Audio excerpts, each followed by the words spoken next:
என்னாகமம் எழுதின புஸ்தகம் 12வது அதிகாரம் 11வது வசனத்தை ஒருவர் எடுத்து வாசிங்க.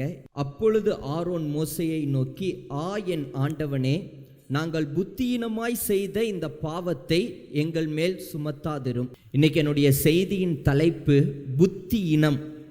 புத்தியினம்னா நமக்கு எல்லாருக்குமே தெரியும், முட்டாள் அப்படின்னு அர்த்தம். திடீர்னு அவசரமாக ஒருத்தன் ஒரு காரியத்தை செஞ்சால், என்னடா முட்டாள்தனமா இப்படி பண்ணிட்டியடா அப்படின்னு சொல்லுவோம். முட்டாள் அதாவது பேச வேண்டியதை பேசாமல் எதையோ பேசுகிறவன் தான் முட்டாள். செய்ய வேண்டியதை செய்யாமல் எதையோ செய்கிறவன் முட்டாள். அப்போ இங்கே ஆண்டவர் சொல்கிறார் புத்தியினம். இங்கே யாரை சொல்கிறார்னா, ஆரோனையும் மீரியாமையும் ஆண்டவர் அவங்கள பார்த்து சொல்கிறார். இப்போ ஆரோன் மோசேயை நோக்கி, என் ஆண்டவனே, நாங்கள் புத்தியினமாய் செய்த இந்த பாவத்தை எங்கள் மேல் சுமத்தாதிரும். புத்தியினமாக ஒரு பாவம் செஞ்சிட்டோம், எங்கள் மேல் சுமத்தாதிரும். புத்தியினமாக அப்படி என்ன பாவம் செஞ்சாங்க அப்படின்னா, அதுக்கு முன்னாடி பார்த்தீங்கன்னா என்னாகமம் 12வது அதிகாரம் 1 வசனத்தை வாசிங்க. எத்தியோப்பியா தேசத்து ஸ்திரீயை மோசே விவாகம் பண்ணியிருந்தபடியினால் மிரியாமும் ஆரோனும் அவன் விவாகம் பண்ணின எத்தியோப்பிய தேசத்து ஸ்திரீயின் நிமித்தம் அவனுக்கு விரோதமாய் பேசி, அந்த ஸ்திரீயின் நிமித்தம் மோசேக்கு விரோதமாய் பேசி, கர்த்தர் மோசேயை கொண்டு மாத்திரம் பேசினாரோ, எங்களை கொண்டும் அவர் பேசவில்லையோ என்றார்கள். ஆண்டவர் மோசேவை கூட மட்டும்தான் பேசினாரா, எங்க கூட பேசலையா அப்படின்னு சொன்னாங்களாம். 10வது வசனம் வாசிங்க. அது மேகம் கூடாரத்தை விட்டு நீங்கி போயிற்று. மிரியாம் உறைந்த மலையின் வெண்மை போன்ற குஷ்டரோகி ஆனால், உடனே மிரியாமுக்கு, மோசேயோடைய அக்காக்கு ஒரு குஷ்டரோகம் வந்துருச்சு. அது வெண்மையை போல குஷ்டரோகம். ஆரோன் மிரியாமை பார்த்தபோது அவள் குஷ்டரோகியா இருக்க கண்டான். ஆரோன் மிரியாவும் பார்க்கும்போது மிரியாமுடைய உடம்பெல்லாம் ஃபுல்லா குஷ்டரோகம். உடனே தான் ஆரோன் மோசேவை பார்த்து சொல்லுகிறார், என் ஆண்டவனே, நாங்கள் புத்தியினமாய் செய்த இந்த பாவத்தை எங்கள் மேல் சுமத்தாதிரும். அப்போ இந்த இடத்துல எது புத்தியினமா அவங்க செஞ்சாங்கன்னா, மோசேவுடைய திருமண காரியத்தை பற்றி ஆரோனும் மீரியாமும் பேச ஆரம்பிச்சாங்க. மோசே எப்படி எத்தியோப்பிய ஸ்திரீயை கல்யாணம் பண்ணலாம், எப்படி இப்படி ஒரு பெண்ணை கல்யாணம் பண்ணலாம். ஆக்சுவலி மோசே 40 வருஷம் எகிப்தில் இருந்தார். அங்கிருந்து அங்கே தான் வளர்க்கப்பட்டார். எல்லாவற்றையும் கற்றுக்கொண்டு அந்த இடத்துலேருந்து மோசே இப்போ தூர தேசத்துக்கு ஓடுறார். அங்கே பார்வோனுக்கு பயந்து மோசே ஒளிஞ்சு தூர தேசத்துக்கு போகிறார். அந்த எத்தியோப்பியா தேசத்துக்கு போய் அங்கே மாமனார் வீட்டில் இருந்து அங்கே கல்யாணம் பண்ணி, அங்கே இருக்கிற ஸ்திரீயை கல்யாணம் பண்ணி அங்கே ஆடு மேய்ச்சி 40 வருஷம் ஆயிடுச்சு. 40 வருஷம் கழித்து 80வது வயசில் தான் ஆண்டவர் முச்செடியில் தோன்றுகிறார். மோசேக்கு இப்போ 80 வயசு, பாதி கிழவன் ஆயிட்டார். இந்த காலத்தில் முழு கிழவன் 80 வயசுனா. இந்த நேரத்தில் முச்செடியில் அக்கினி எரியுது, ஆண்டவர் தோன்றாரு. இப்போது ஆண்டவர் மோசேவை ஊழியத்துக்கு அழைக்கிறாரு. மோசேவும் ஊழியத்துக்கு வந்து எகிப்தில் போய் ஜனங்களையெல்லாம், இஸ்ரவேல் ஜனங்களையெல்லாம் விடுதலை ஆக்கிட்டு செங்கடலை பிரித்து இப்போ வனாந்தரத்தில் நடந்து வந்துட்டு இருக்கிறாங்க. பல அற்புதங்களை மோசேவை கொண்டு ஆண்டவர் செஞ்சிட்ருக்கிறார். இதெல்லாம் முடிஞ்சு கிட்டத்தட்ட எனக்கு தெரிஞ்சு மோசேக்கு 100 வயசுக்கு மேலே இருக்கும். 100 வயசுக்கு மேலே ஆனதுக்கப்புறம் இப்போது மிரியாமும் ஆரோனும் எதை பேசுகிறாங்கன்னா, மோசேயுடைய கல்யாண வாழ்க்கையை பேசுகிறாங்க. இவன் எப்படி எத்தியோப்பியா ஸ்திரீயை கல்யாணம் பண்ணலாம், இவன் எப்படி இப்படி ஒரு பொண்ணை கல்யாணம் பண்ணலாம் அப்படின்னு. உடனே மோசே கோவப்படலை. ஏன் என்னை பற்றி பேசுகிற, என்னை பற்றி பேசுறதுக்கு உனக்கு என்ன அதிகாரம் இருக்குது, என் ஒய்ஃபை பற்றி பேசுறதுக்கு உனக்கு என்ன அதிகாரம் இருக்குது, என் குடும்பத்தில் நீ ஏன் தலையிடுற அப்படின்னு மோசே ஒரு வார்த்தையும் கேட்கல. மோசே அமைதியாக இருந்தார். ஆனால் ஆண்டவருக்கு இது பொறுக்கலை. ஆண்டவர் இறங்கி மீரியாமையும் ஆரோனையும் மோசையும் 3 பேர்த்தையும் கூப்பிடுறார். கூப்பிட்டு, நீ இவனுடைய திருமண வாழ்க்கையை பற்றி பேசினது நான் கேட்டேன் அப்படின்னு சொல்லிட்டு உடனே மீரியாமுக்கு குஷ்டரோகத்தை வர வைக்கிறார். பாருங்க, அப்போ எது புத்தியினம்னா, ஒரு மனுஷனுடைய பழைய வாழ்க்கையை பற்றி பேசுறது புத்தியினம்.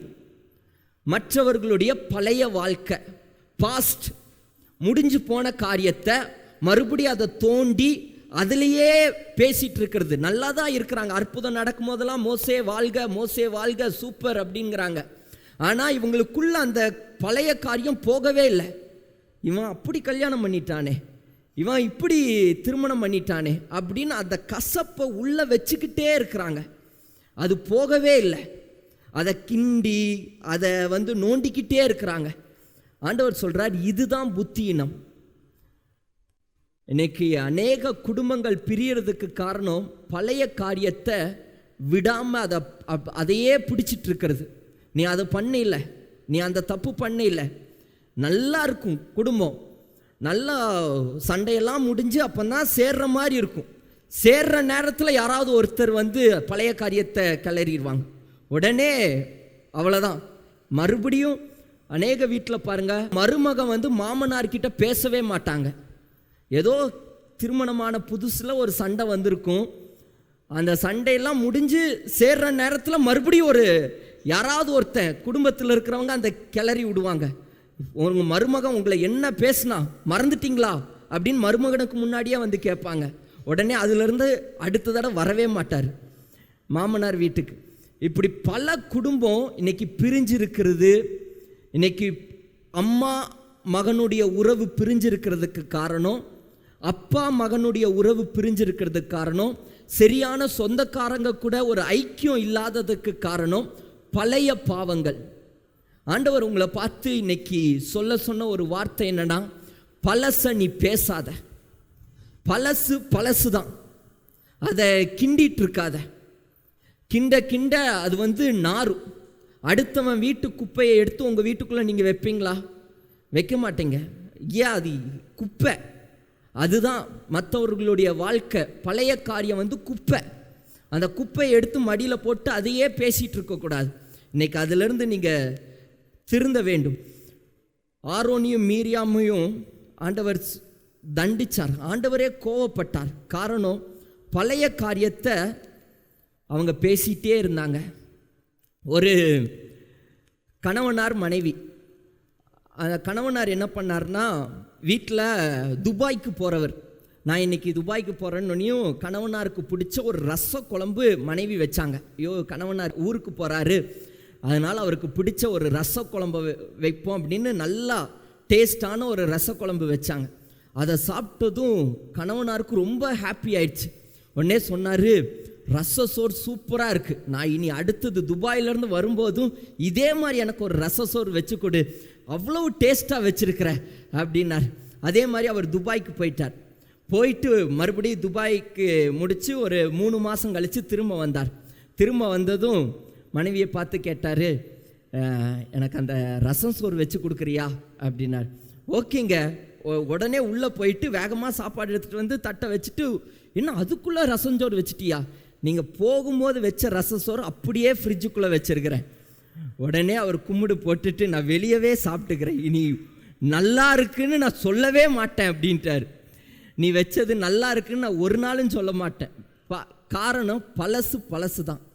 பழசை எடுத்து அதை இந்த புதிய லைஃப்பில், புதிய வாழ்க்கையில் நீங்கள் ஒரு நாளும் ஊற்றக்கூடாது.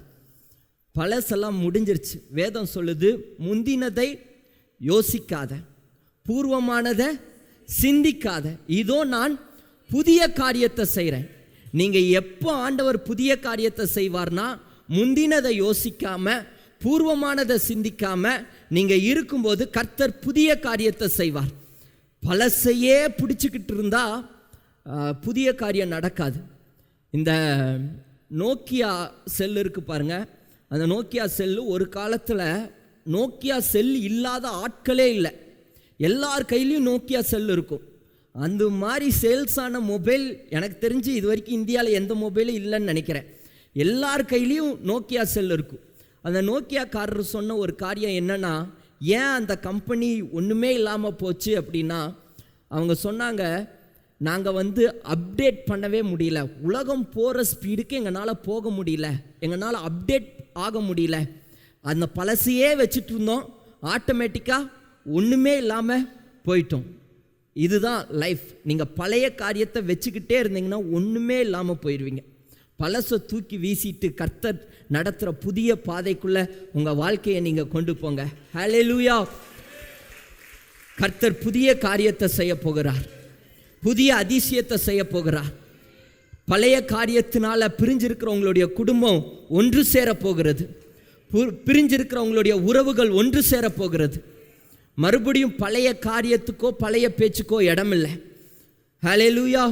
லூக்கா எழுதின புஸ்தகம் 7வது அதிகாரம் 37வது வசனம். அப்பொழுது அந்த ஊரில் இருந்த பாவியாகிய ஒரு ஸ்திரீ, அந்த ஊரில் இருக்கிற பாவியாகிய ஒரு ஸ்திரீ அவர் பரிசேயன் வீட்டிலே பந்தி இருக்கிறதை அறிந்து ஒரு பரணியில் பரிமள தைலம் கொண்டு வந்து அவருடைய பாதங்களின் அருகே பின்னாக நின்று அழுது கொண்டு அவருடைய பாதங்களை தன் கண்ணீரினால் நனைத்து தன் தலைமயிரினால் துடைத்து அவருடைய பாதங்களை முத்தம் செய்து பரிமள தைலத்தை பூசினாள். அதற்கு அவரை அழைத்த பரிசேயன் அதை கண்டபோது, இவர் தீர்க்கதரிசியாயிருந்தால் தம்மை தொடுகிற ஸ்திரீ இன்னார் என்றும் இப்படிப்பட்டவள் என்றும் அறிந்திருப்பார், இவள் பாவியாயிருக்கிறாளே என்று தனக்குள்ளே பாருங்க. ஆண்டவர் அழைத்த பரிசேயன் என்ன சொல்றான்? இவர் ஒரு தீர்க்கதரிசியா இருந்தா இவ ஒரு பாவியான ஸ்திரீ, இவ பாவியான ஸ்திரீ, இவ தொடர்றது யாருன்னு ஆண்டவருக்கு தெரிஞ்சிருக்குமே. இவர் தீர்க்கதரிசி இல்ல, இவர் பாவியான ஸ்திரீ தொடரா, இவர் ஒண்ணுமே தடுக்கல அப்படின்னு கோவப்படுறாங்க. அவளுடைய பழைய லைஃப்பை அவங்களுக்கு முன்னாடி வைக்கிறாங்க. இவ ஒரு பாவியான ஸ்திரீ, அசுத்தமானவ அப்படின்னு இந்த பெண்ணுடைய பழைய லைஃப்பை வைக்கிறாங்க. உடனே ஆண்டவர் சொல்றார், 47 48 வாசிங்க. ஆதலால் நான் உனக்கு சொல்லுகிறேன், இவள் செய்த அநேக பாவங்கள் மன்னிக்கப்பட்டது, இவள் செய்த அநேக பாவங்கள் மன்னிக்கப்பட்டது. இவள் மிகவும் அன்பு கூர்ந்தாளே, இவள் மிகவும் அன்பு கூர்ந்தாளே. எவனுக்கு கொஞ்சம் மன்னிக்கப்படுகிறதோ எவனுக்கு கொஞ்சம் மன்னிக்கப்படுகிறதோ அவன் கொஞ்சமாய் அன்பு கூறுவான் என்று சொல்லி அவளை நோக்கி உன் பாவங்கள் மன்னிக்கப்பட்டது என்றார். உன் பாவங்கள் மன்னிக்கப்பட்டதே என்றார். இந்த பரிசேயன் அடுத்த அந்த பாவியான ஸ்திரீயை பார்த்து, ஐயோ இவ பாவி, இவ எப்படி ஆண்டவரை தொடலாம் அப்படின்னு அந்த பாவியான ஸ்திரீயுடைய பழைய லைஃப்பை பற்றி பேசிகிட்டே இருக்கிறான். இவ ஒரு பாவி. ஆனால் ஆண்டவர் சொல்கிறாரு, இவ பாவி தான், ஆனால் இவளுடைய பாவங்கள் எல்லாம் மன்னிக்கப்பட்டது அப்படிங்கிறார். மற்றவங்களுடைய வாழ்க்கையவே பார்த்துட்டு அவங்களுடைய குப்பையவே எடுத்து போட்டுக்கிட்டு, தெரியுமா அந்த கதை, தெரியுமா இந்த கதை. ஒருத்தர் பிரகாசிக்கும் போது, நல்லா வீடு கட்டும்போது உடனே பழைய பாவத்தை சொல்லி காட்டுறது. ஒருத்தர் நல்லா உயரத்தில் வரும்போது உடனே பழைய காரியத்தை சொல்லி காட்டுறது. ஆண்டவர் சொல்கிறாரு, இந்த பழைய பாவங்கிறது மீரியாமுக்கு வந்த குஷ்டரோகம் தான். ஆண்டவர் அதை வெறுக்கிறார். நீங்கள் பழைய காரியத்தை பேசும்போது மோசே வெறுக்கலை, நீங்கள் பேசுகிற ஆட்கள் வெறுக்கலை, ஆண்டவரே உங்களுக்கு எகெயின்ஸ்டாக இருக்கிறார். ஒரு நாளும் பழைய காரியத்தை நீங்கள் பேசவே கூடாது. மத்தேயு எழுதின புஸ்தகம் 21வது அதிகாரம் 31வது வசனம் சொல்கிறது, ஆயக்காரரும் வேசிகளும் உங்களுக்கு முன்னே தேவனுடைய ராஜ்யத்தில் பிரவேசிக்கிறார்கள் என்று மெய்யாகவே உங்களுக்கு சொல்லுகிறேன். ஆயக்காரரும் வேசிகளும் உங்களுக்கு முன்னாடி பிரவேசிக்கிறாங்க. ஆண்டவர் மன்னிக்கிறவர், நம்மளுடைய பழைய அழுக்கு பாவத்தை எல்லாம் அவர் கழுவுகிறவர். ஆண்டவரே குற்றப்படுத்தாத போது மனிதர்கள் நீங்கள் குற்றப்படுத்தக்கூடாது. ஆண்டவரே மோசேவை பார்த்து நீ ஏன் எத்தியோப்பிய ஸ்திரீயை கல்யாணம் பண்ணன்னு கேட்கல. ஆண்டவரே கேட்காத போது மனிதர்கள் கேட்கக்கூடாது, அமைதியாக இருக்கணும். ரெண்டாவது காரியம் என்னன்னா, எது புத்தியினம் அப்படின்னா, அவசரப்படுறது புத்தியினம். அவசரமாக செய்யறது அது புத்தியினம். வேதத்தில் பாருங்க, 1 சாமுவேல் 13வது அதிகாரம் 13வது வசனத்தை ஒருவர் வாசிங்க. சாமுவேல் சவுலை பார்த்து புத்தியினமாய் செய்தீர், உம்முடைய தேவனாகிய கர்த்தர் உமக்கு விதித்த கட்டளையை கைக்கொள்ளாமற் போனீர். மற்றபடி கர்த்தர் இஸ்ரவேலின் மேல் உம்முடைய ராஜ்யபாரத்தை என்றென்றைக்கும் ஸ்திரப்படுத்துவார். சவுலை பார்த்து சாமுவேல் சொல்லுகிறாரு, புத்தியினமா செஞ்சிட்டப்பா. சவுல் ஒரு ராஜா. அப்படி என்ன புத்தியினமாய் செஞ்சார்னா, பலி செலுத்தணும். அதாவது 7வது நாளில் ஆசாரியன் பலி செலுத்தணும். ஆனால் இந்த சவுல் 6 நாள் வெயிட் பண்ணார். ஆசாரியன் வருவார் அப்படின்னு 6 நாள் வெயிட் பண்ணார். இன்னும் ஒரு அரை நாள் வெயிட் பண்ண முடியல. சாமுவேல் எப்பவும் போல கரெக்டாக 7வது நாள் வந்துட்டார். ஆனால் சாம்வேல் அந்த 7வது நாள் தாமதமானதை பார்த்துட்டு இந்த அரை நாள் வெயிட் பண்ண முடியாமல் அவசரமாக சவுல் அந்த பலியை செலுத்திட்டார். நானே இந்த பலியை செலுத்துறேன் அப்படின்னு. உடனே சாம்வேல் சவுலை பார்த்து சொல்கிறார், புத்தீனமாக செஞ்சிட்டியப்பா, நீ அவசரப்பட்டு செஞ்சிட்டியே அப்படிங்கிறார். அப்போது எது புத்தீனம்னா அவசரம். திருமண காரியமாக இருக்கட்டும், ஒரு நாளும் அவசரப்படக்கூடாது. அவசரமாக அவசரமாக வீடு கட்டுறது. அநேக நேரத்தில் நம்மளுடைய அவசரங்கள் புத்தீனமாக மாறிடும். அவசரப்பட்டு செய்கிற காரியம் அது முட்டாள்தனமாயிரும். ஐயோ முட்டாள்தனமாக போயிட்டியே. சில நேரம் சொல்கிறோம், 10 லட்ச ரூபாவை இப்படி முட்டாள்தனமாக இவங்கிட்ட போய் கொடுத்துட்டியப்பா, அப்படி என்ன அவசரப்பட்ட? இன்னைக்கு எத்தனை பேர் ஏமாந்துருக்குறாங்க. இன்ஜினியர்கிட்ட போய் வீடு கட்டி தரேன்ட்டு கொடுத்துட்டு அந்த பணம் கிடைக்கிறதே இல்லை. அவசரமாக டாக்குமெண்ட்டை போய் கொடுத்து ஒரு 1 லட்சம், கடைசி வரைக்கும் அந்த டாக்குமெண்ட் கிடைக்கிறது இல்லை. அவசரத்தை ஆண்டவர் சொல்கிறார் புத்தியினோ அப்படிங்கிறார். இன்னைக்கு நீங்கள் ஒரு நாளும் அவசரப்படக்கூடாது. இந்த இடத்துல அவசரம் அப்படின்னா துணிந்து செய்யறது, துணிகரமாக செய்யறது. சாம்வேல் இல்லைன்னா என்ன, என்னால் முடியும் அப்படின்னு சவுல் என்ன பண்ணுறாரு, துணிகரமாக பலி செலுத்துறார். சாமுவேல் தான் செலுத்தணுமா, நானும் தான் செலுத்துவேன் அப்படின்னு துணிகரம். இதுதான் அவசரம். இன்னைக்கு அநேகர் துணிகரமாக அநேக காரியங்களை செய்கிறீங்க. என்ன நடந்துட போகுது, என்ன வந்துட போகுது அப்படின்னு திடீர்னு சொந்தக்காரனை பார்த்து வாடா போடான்னு பேசிடுது, டக்குன்னு அருவாளை தூக்கிடுது. அதனால எத்தனை குடும்பம் பிரிஞ்சிருக்கு. துணிகரமாக டக்குன்னு வார்த்தைகளை விட்டுருது, போடா வாடா அப்படின்னு.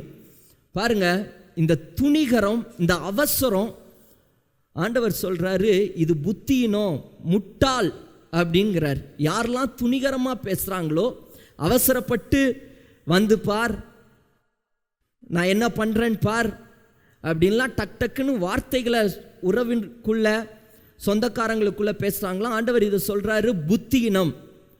மோசேவை பாருங்க, மீரியாமும் ஆரோனும் மோசேவை பற்றி தப்பாக பேசுகிறாங்கன்னு தெரியாமலாம் இருக்க போது. என் அக்காக்கும் அண்ணனுக்கும் என் திருமண வாழ்க்கை பிடிக்கலன்னு மோசேக்கு தெரியும். நான் என்னதான் நல்லது செஞ்சாலும் கடைசியில் என் திருமண வாழ்க்கையில் நிற்பாங்கங்கிறதும் மோசேக்கு தெரியும்.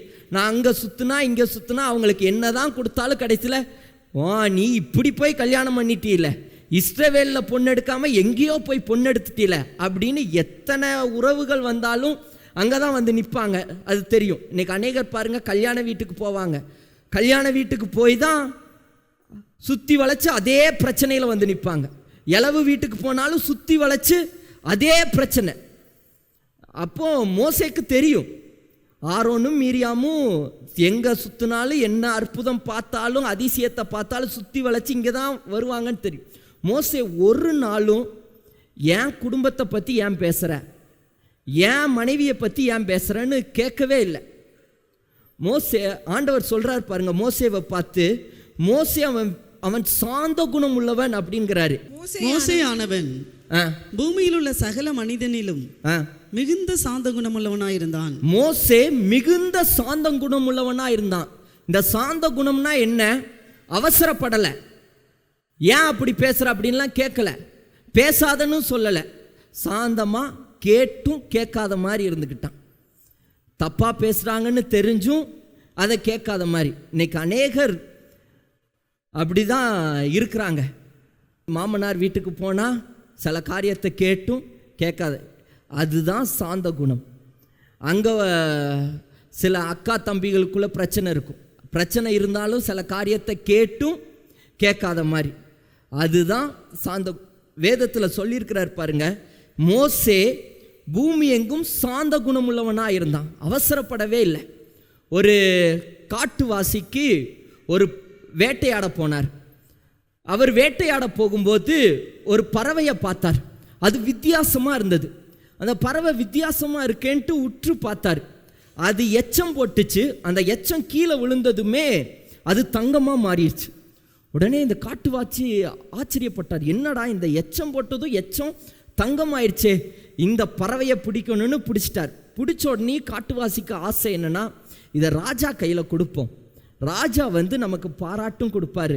இது தேசத்துக்கும் பிரயோஜனமாக இருக்கும், நம்ம நாட்டுக்கு பிரயோஜனமாக இருக்கும் அப்படின்னு சொல்லி இந்த பறவையை எடுத்துகிட்டு போய் ராஜாவுக்கு முன்னாடி போய் நின்று ராஜாவை பார்த்து சொன்னார், ராஜா ராஜா, இந்த பறவை ஒரு விசேஷித்த பறவை, இது எச்சம் போட்டுச்சுன்னா தங்கம் ஆயிடுது ராஜா, இதனால நம்மளுடைய தேசத்துடைய பஞ்சமெல்லாம் நீங்கிரும், இந்த பறவையை உங்களுக்கு நான் அன்பளிப்பாக தரேன்.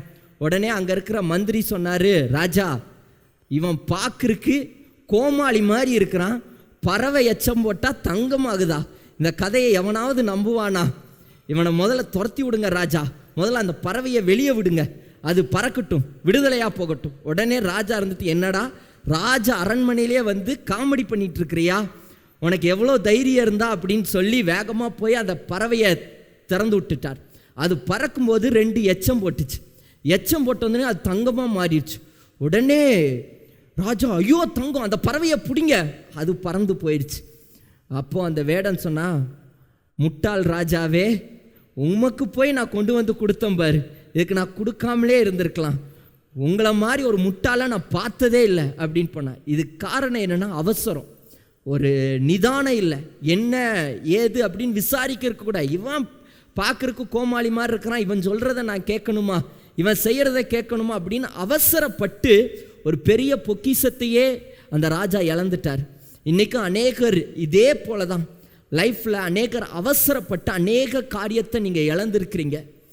அது ஆண்டவர் என்ன சொல்கிறாருன்னா, புத்தியினோ முட்டாள்தனம் ஒரு நாளும் கிறிஸ்தவர்கள் விசுவாசிகள் அவசரப்படக்கூடாது. எல்லா காரியத்தையும் ஆண்டவருடைய பாதத்தில் கொஞ்ச நாள் வச்சுருங்க. வீடு கட்டணுமா, ஆண்டவருடைய பாதத்தில் கொஞ்ச நாள் வைங்க. திருமண காரியமாக ஆண்டவருடைய பாதத்தில் கொஞ்ச நாள் வைங்க. என்னப்பா என்ன செய்ய ஏது செய்ய அப்படின்னு ஆண்டவர்கிட்ட கேளுங்க. எல்லா காரியத்தையும் நீங்கள் ஆண்டவர் பாதத்தில் வச்சு அவசரப்படாமல் நீங்கள் முடிவெடுத்து பாருங்கள், நிச்சயம் அதில் அதிசயத்தை பார்ப்பீங்க. அற்புதம் அதில் தான் நடக்கும். அவசரப்பட்டு எடுத்தா அது ஆண்டவர் முட்டாள்தனம் அப்படிங்கிறார். நீங்கள் அவசரப்பட்டு எந்த காரியத்தையும் செய்யக்கூடாது. 3வது காரியத்தை சொல்லி நான் முடிக்கிறேன். மற்றவர்களுடைய குற்றப்படுத்துவது புத்தியினம். மற்றவர்களை குற்றப்படுத்துவது, மற்றவங்களை பார்த்து நீ குற்றவாளி, நீ பாவி அப்படின்னு மற்றவர்களை குற்றப்படுத்துவது, காயப்படுத்துறது புத்தியினம் ஆண்டவர் சொல்றார். யோபு எழுதின புஸ்தகம் 42வது அதிகாரம் 7வது வசனம் 8வது வசனம். இன்னைக்கு யோபு பாருங்க, அந்த யோபுடைய சிநேகிதர்கள் 3 பேர் யோபுவை குற்றப்படுத்தினாங்க. நீ உமக்கு இப்படி வியாதி வந்துருச்சு அப்படின்னு ஏளனமா பேசினாங்க. உடனே ஆண்டவர் சொல்றாரு, 7வது வசனத்தை வாசிங்க. கர்த்தர் இந்த வார்த்தைகளை யோபுவோடே பேசின பின்பு கர்த்தர் தேமானியனான எலிப்பாசை நோக்கி உன் மேலும் உன் 2 சிநேகிதர்கள் மேலும் எனக்கு கோபம் மூழ்கிறது. என் தாசனாகிய யோபு பேசினது போல் நீ என்னை குறித்து நிதானமாய் பேசவில்லை. என் தாசனாகிய யோபு பேசினது போல நீ என்னை குறித்து நிதானமாய் பேசவில்லை. நீ என்னென்னமோ பேசிட்ட, குற்றப்படுத்திட்டப்பா, தேவையில்லாத வார்த்தைகளை விட்டு குற்றப்படுத்திட்ட. யோபு பேசினது போல நீ நிதானமாய் பேசலை.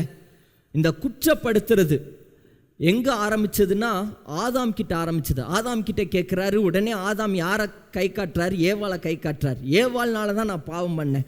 ஏவாள் கிட்ட கேட்டார், சர்ப்பத்தை கை காட்டுறார். இன்னைக்கு அநேகர் மற்றவர்களை கை காட்டிட்டு இருக்கிறாங்க. ஆண்டவர் சொல்கிறாரு, முதலாவது உன்னுடைய கண்ணில் இருக்கிற துரும்பை எடுத்து போடு. மத்தேயு 7வது அதிகாரம் 5வது வசனம். மாயக்காரனே, முன்பு உன் கண்ணில் இருக்கிற உத்திரத்தை எடுத்து போடு, பின்பு உன் சகோதரன் கண்ணில் இருக்கிற துரும்பை எடுத்து போடு. முதல்ல உன் கண்ணில் இருக்கிற உத்திரத்தை எடுத்து போடு, அப்புறம் உன் சகோதரனுடைய கண்ணில் இருக்கிறத துரும்பை எடு அப்படிங்கிறார். ஒரு பூசாரி இவர் நல்ல ஒரு பூசாரி. இவருக்கு ஒரு அசிஸ்டண்ட் இருந்தார். 2 பேரும் ஒரு நதியை கடந்து போகிறாங்க. நதி அப்படியே ஓடிட்டுருக்கு. இந்த நதியை இவங்க 2 பேரும் சேர்ந்து கடந்து போகிறாங்க. கடந்து போகும்போது ஒரு பெண்மணி, ஒரு இளம் பெண்மணி சொன்னாங்க, சார் எனக்கு பயமாக இருக்குது, கொஞ்சம் என் கையை பிடிச்சிக்கிறீங்களா, நான் கடந்து வந்துடுறேன் அப்படின்னாரு. பூசாரி உடனே சொன்னார், இல்லைம்மா, நான் எந்த பெண்களையும் நான் தொடமாட்டேன். உடனே அசிஸ்டன்ட் பூசாரி, நீங்கள் ஏன் கவலைப்படுறீங்க, என் கையை பிடிச்சிக்கோங்க வாங்க அப்படின்னு தரன்னு இழுத்துட்டு நதியை கடந்துட்டாங்க. கடந்து ரொம்ப தூரம் வந்துட்டாங்க. ரொம்ப தூரம் வந்ததுக்கப்புறமும் எப்பவும் போல் இந்த அசிஸ்டண்ட்டு குரு கிட்ட நல்லா பேசிகிட்டு இருக்கிறார். கொஞ்ச நேரம் கழிச்சோன்னையும் குரு சொல்கிறாரு, எப்பட்றா, ஏன் நீ அவளோட கையை பிடிச்ச? நீ அதை பிடிச்சிருக்க கூடாதுல்ல, நம்மளாம் குருக்கள், அப்படி கையை பிடிச்சிருக்க கூடாதுல்ல, நீ ஏன் கையை பிடிச்ச? உடனே அந்த அசிஸ்டன்ட் சொன்னாராம், குருவே, நான் கையை பிடிச்சி கரையில் சேர்த்து இந்நேரம் அந்த பொண்ணு வீட்டுக்கே போய் சேர்ந்துருக்கும். நான் எப்போவோ அந்த பொண்ணை இறக்கி விட்டுட்டேன். அதை சுமந்துட்டு இருக்கிறது நீங்கள் தான். இன்னும் இது வரைக்கும் நீங்கள் சுமந்துக்கிட்டே இருக்கிறீங்க, அதையே நினச்சிட்டு அதையே சுமந்துட்டு இருக்கிறீங்க அப்படின்னா. இன்னைக்கு அநேகர் அப்படி தான், மற்றவங்களுடைய குற்றத்தையே நம்ம சுமந்துக்கிட்டே இருக்கிறோம். அவங்க குற்றம் பண்ணி மன்னிப்பு கேட்டு அவங்க நீதிமான் ஆயிட்டாங்க, ஆனால் இன்னும் அதை நம்ம அநேகர் சுமந்து கொண்டே இருக்கிறோம். இன்னைக்கு நீங்கள் ஜெயம் எடுக்க வேண்டும். ஆமென். தீத்து எழுதின புஸ்தகம் 3ஆவது அதிகாரம் 3வது வசனத்தை வாசிங்க. ஏனெனில் முற்காலத்திலே நாமும் புத்தியினரும், முன்னாடி நாமும் புத்தியினரும், கீழ்ப்படியாதவர்களும் வழி தப்பி நடக்கிறவர்களும் பலவித இச்சைகளுக்கும் இன்பங்களுக்கும் அடிமைப்பட்டவர்களும் துர்க்குணத்தோடும் பொறுமையோடும் ஜீவனம் பண்ணுகிறவர்களும் பகைக்கப்படத்தக்கவர்களும் ஒருவரை ஒருவர் பகைக்கிறவர்களுமாய் இருந்தோம். நம்ம இப்படிதான் இருந்தோம். முன்னாடி நம்ம கெட்டவங்களா இருந்தோம், கீழ்ப்படியாதவர்களா இருந்தோம், வழி தப்பி நடக்கிறவர்களா இருந்தோம், பலவித இச்சைகளும் இன்பங்களிலும் அடிமைப்பட்டவர்களா இருந்தோம், துர்குணசாலிகளா இருந்தோம். 6வது வசனத்தை வாசிங்க. தமது கிருபையினாலே நாம் நீதிமான்களாக்கப்பட்டு, அவருடைய கிருபையினால நம்ம நீதிமான்களாக்கப்பட்டு இருக்கிறோம். நித்திய ஜீவன் உண்டாகும் என்கிற நம்பிக்கையின்படி சுதந்திரராகத்தக்க அவர் நமது இரட்சகராகிய இயேசு கிறிஸ்து மூலமாய் அந்த பரிசுத்த ஆவியை நம்மேல் சம்பூரணமாய் பொழிந்தருளி. இயேசு கிறிஸ்து மூலமாய் அந்த பரிசுத்த ஆவியை நமக்கு சம்பூரணமா ஆண்டவர் கொடுத்திருக்கிறார். 14வது வசனத்தை வாசிங்க. நம்முடையவர்களும் கனியற்றவர்களாய் இராதபடி குறைவுகளை நீக்குகிறதற்கு ஏதுவாக நற்கிரியைகளை செய்ய பழகட்டும். ஹல்லேலூயா. இந்த வசனம் சொல்லப்பட்டிருக்கிறது. நம்ம இப்படிதான் குற்றவாளிகளாக தான் இருந்தோம், பாவிகளாக தான் இருந்தோம். ஆனால் கிருபையினாலே, இயேசுவின் இரத்தத்தினாலே நம்ம மீட்கப்பட்டு, நம்மளை ஆண்டவர் சுத்திகரிக்கப்பட்டு நம்மளை பரிசுத்தமாக்கி இருக்கிறார். அவருடைய இரத்தத்தினால நம்ம பரிசுத்தமாக்கப்பட்டிருக்கிறோம். இனி என்ன செய்யணும்னா, நம்மளுடைய குறைவுகளை நீங்குகிறதற்கு ஏதுவாக நற்கிரியைகளை செய்ய கடவும். நற்கிரியைகளை நம்ம செய்ய வேண்டும். ரோமர் 8வது அதிகாரம் 1 வசனம், அப்படியானால் கிறிஸ்து இயேசுக்கு உட்பட்டவர்களாய் இருந்து மாம்சத்தின்படி நடவாமல் ஆவியின்படியே நடக்கிறவர்களுக்கு ஆக்கினை தீர்ப்பு இல்லை. மாம்சத்தின்படி நடக்காம ஆவியின்படி நடக்கிறவர்களுக்கு ஆக்கினை தீர்ப்பு இல்லை. நம்ம ஒவ்வொருவரும் மாம்சத்துக்குரியவர்கள் அல்ல, நம்ம எல்லாம் ஆவிக்குரியவர்கள். நம்ம ஆவியின்படி நடக்கும்போது ஆக்கினை தீர்ப்பு இல்லை. நம்ம குற்றவாளிகள் தான், நமக்கு குறைகள் இருக்கிறது தான்.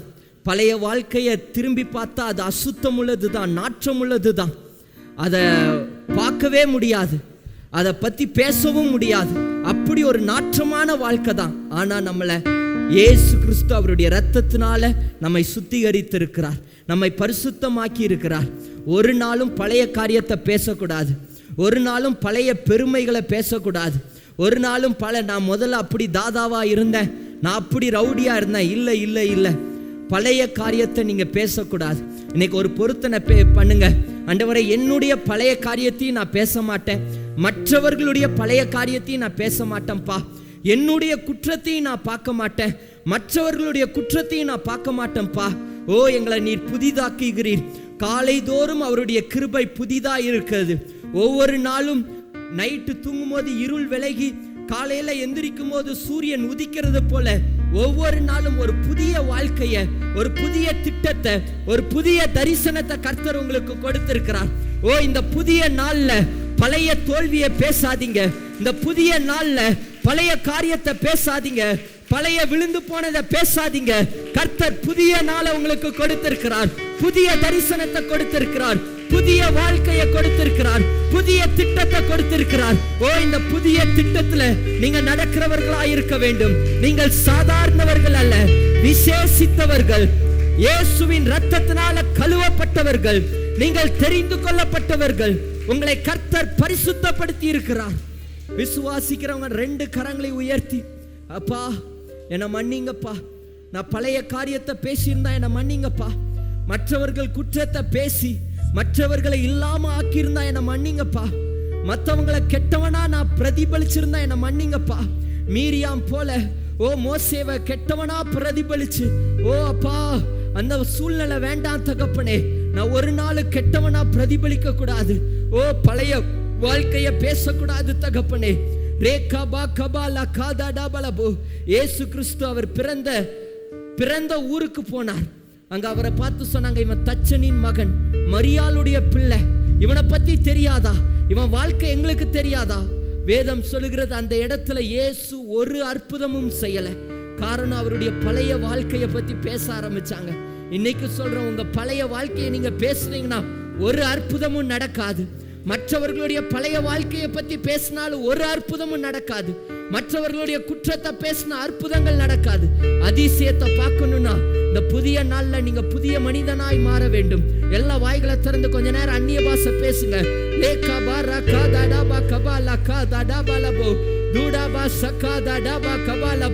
தேவ மகிமை இறங்கி கொண்டிருக்கிறது. தேவ வல்லமை இறங்கி கொண்டிருக்கிறது. அநேகரை தேவன் புதிதாக்கி கொண்டிருக்கிறார். ஒரு புதிய வல்லமை, புதிய அபிஷேகம். டிவி நிகழ்ச்சிகள் நமது சபையின் மூலம் பொள்ளாச்சி முழுவதும் 24 மணி நேரமும் ஜேகிங் டிவி ஒளிபரப்பப்படுகிறது.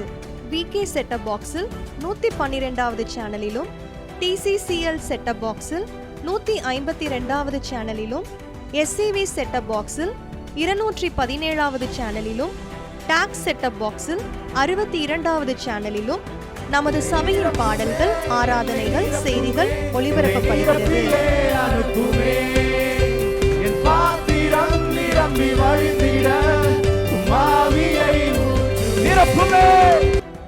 தமிழ்நாடு முழுவதும் பைபிள் டிவியில் தினமும் மாலை 6:30 மணிக்கும், பெனியல் டிவியில் தினமும் காலை 7:30 மணிக்கும் நமது சபையின் நிகழ்ச்சிகள் ஒளிபரப்பப்படுகிறது. இந்த டிவி ஊழியங்களின் மூலம் ஆயிரக்கணக்கான ஜனங்கள் ஆசிர்வதிக்கப்பட ஜெபித்துக் கொள்ளுங்கள். அன்பார்ந்தவர்களே, ஒவ்வொரு ஞாயிற்றுக்கிழமையும் ஏராளமான ஜனங்கள் நமது ஆலயத்திற்கு வந்து விடுதலை, சுகம், ஆசிர்வாதம் மற்றும் சமாதானம் பெற்று செல்கின்றனர். நமது சபையின் ஆராதனை நேரங்கள்: ஒவ்வொரு ஞாயிற்றுக்கிழமை தோறும் முதலாம் ஆராதனை அதிகாலை 5 மணிக்கும், இரண்டாம் ஆராதனை காலை 7 மணிக்கும், மூன்றாம் ஆராதனை காலை 9 மணிக்கும், நான்காம் ஆராதனை மாலை 6:30 மணிக்கும் நடைபெறும். முதல் 3 ஆராதனைகளையும் நீங்கள் நேரடியாக சபையின் யூடியூப் வலைதளத்தில் உள்ள IPHH கிணத்துக்கடவு சேனலில் உலகத்தின் அனைத்து பகுதிகளிலும் இருந்து பார்த்து பயனடையலாம். சிறுவர்களுக்கான ஓய்வு நாள் பள்ளி முதலாம் ஆராதனையில் காலை 6 மணிக்கும், இரண்டாம் ஆராதனையில் காலை 8 மணிக்கும், மூன்றாம் ஆராதனையில் காலை 10 மணிக்கும் நடைபெறும். வாலிபர் கூடுகை ஒவ்வொரு மாதமும் முதல் ஞாயிற்றுக்கிழமை அன்று காலை 9 மணிக்கு வாலிபர்களுக்கான விசேஷித்த கூடுகை நடைபெறும். எண்ணெய் பூசி சுகமளிக்கும் வாக்குத்தத்த ஆராதனை ஒவ்வொரு மாதத்தின் 1ஆம் தேதி அதிகாலை 5 மணிக்கும் காலை 10 மணிக்கும் நடைபெறும். கட்டுகளை அவிழ்க்கும் உபவாச ஜெபம் ஒவ்வொரு மாதமும் 3ஆம் வெள்ளிக்கிழமை காலை 10 மணிக்கு நடைபெறும். இதில் ஒவ்வொருவருக்காக தனிப்பட்ட முறையில் பிரார்த்தனை ஏறெடுக்கப்படும். விடுதலை உபவாச ஜெபம் ஒவ்வொரு மாதமும் கடைசி சனிக்கிழமை அன்று காலை 10 மணிக்கு நம் தேசத்திற்காக பாரத்தோடு ஜெபங்கள் ஏறெடுக்கப்படும். ஒவ்வொரு வியாழக்கிழமை தோறும் ஆண்களுக்கான ஜெப கூடுகை புதிய ஆலயத்திலும், பெண்களுக்கான ஜெப கூடுகை பழைய ஆலயத்திலும் மாலை 7 மணிக்கு நடைபெறும். ஒவ்வொரு புதன்கிழமை அன்றும் வாலிப சகோதரர்களுக்கான ஜெப கூடுகை மாலை 7 மணிக்கு நடைபெறும். ஒவ்வொரு ஞாயிற்றுக்கிழமை அன்று வாலிப சகோதரிகளுக்கான ஜெப கூடுகை மாலை 5 மணிக்கு ஜூம் மீட்டிங்கில் நடைபெறும். நமது சபையில் தினமும் காலை 10 மணி முதல் 2 மணி வரை சபைக்காகவும் தேசத்திற்காகவும் ஜெபங்கள் ஏறெடுக்கப்படும். இக்கூட்டங்களில் கலந்து கொண்டு தேவ ஆசிர்வாதம் பெற யாவரையும் அன்புடன் அழைக்கிறோம். எங்களது முகவரி: IPA ஜெப ஆலயம், சர்வம் தியேட்டர் பின்புறம், பொள்ளாச்சி மெயின் ரோட், கிணத்துக்கடவு, 642109. ஜெப உதவிக்கு 9443435618 9488873284.